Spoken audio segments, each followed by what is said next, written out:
Sean McDermott, man, listen, there are comps, and then there's this.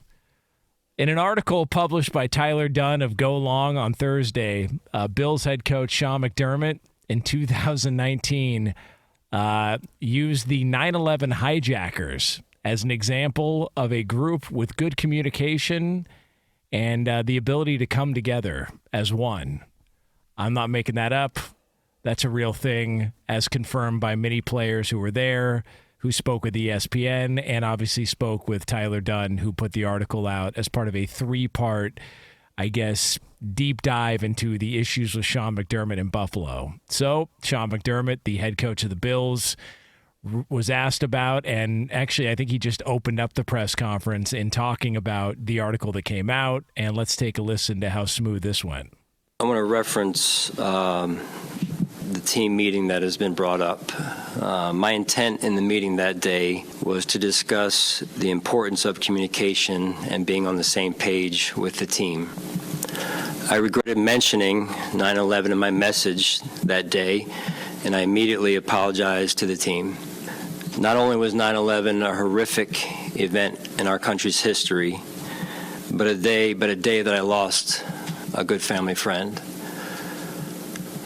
And so with that, I'll turn it over to answer any questions you might have.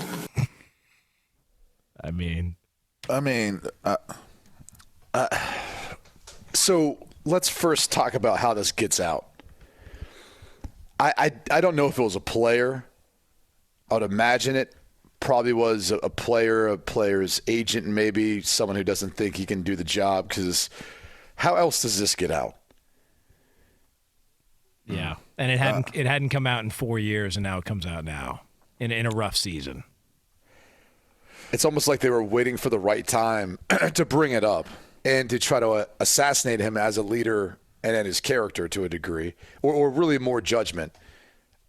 Like, why would you talk about that specific event in the manner in which he did?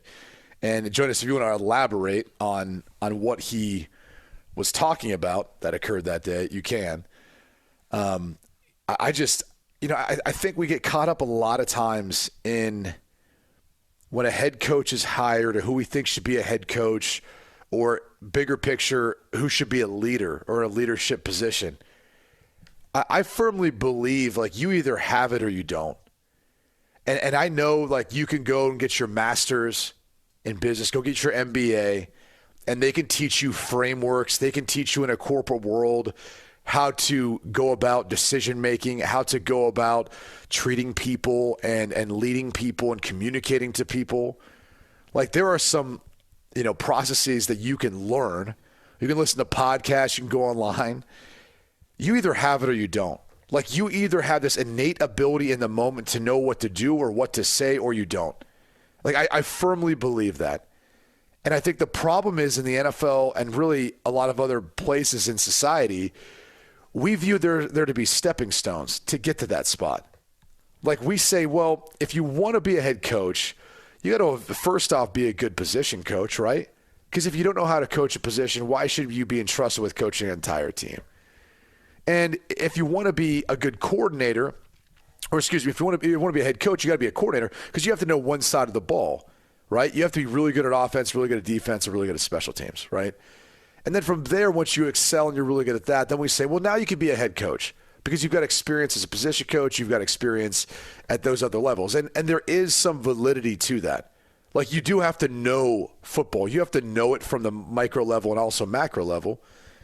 But there's also an element of, we then just look for a guy who happens to be really good at one side of the ball, and we don't know if he has any other traits or abilities to lead men or lead people.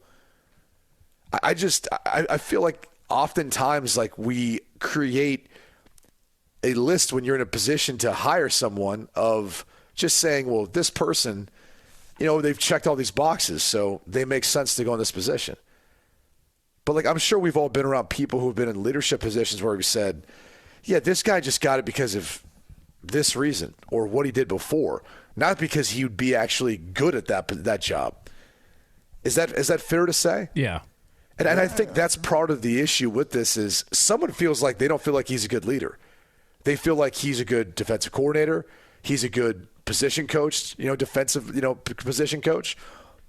But whoever leaked this, whoever put this out, feels like he must not be a good leader if you're going to reference things 4 years ago.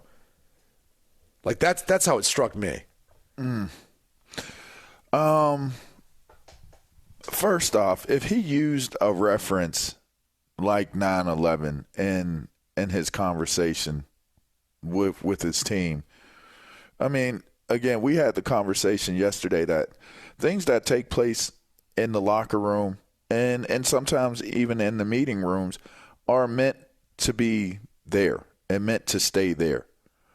I don't think that anyone in their right mind would think that McDermott would use a reference of something like 9/11 and intentionally be reckless and not thoughtful about what took place. Like, I mean, it does come back to intent, I would assume. So to me, for it to be made into a thing where it's actually being weaponized against McDermott, for this to be where it is, you said sometimes guys have it or they don't. Well, my biggest blame is the movie industry, because for some strange reason, we're so caught up into being warriors and head coaches maybe aren't going on the football field, but they're like the general. You know what I mean? So I blame it on those moments where it's like, this is Sparta. I blame it on those moments. I blame it on the moments when Denzel Washington told the kid, like, who's your daddy? Who's your daddy? And then they get on the bus and then they go to Gettysburg, and I'll tell you what, men died here. They laid their lives down fighting for something they believed in. And we can either come together tonight or we can suffer the same fate as those men all those years ago. Like, Any Given Sunday, Al Pacino, like Rocky Balboa. Rocky isn't even a real figure, but he's so believable that he's like a folktale. He's a hero, like he's a real person. I mean, the Any Given Sunday speech was awesome, though. Really, I'm just saying, I blame it on the movie industries, because everybody has to give, like, look at Russell Crowe and Gladiator. Every leader has to give that signature speech. And I would say either you got it or you don't in giving speeches and talking to people. Sometimes people are just good at coaching. They're good with X's and O's and different things like that. And it's not their department to try to speak to people on a level where they can actually reach them and rally them together.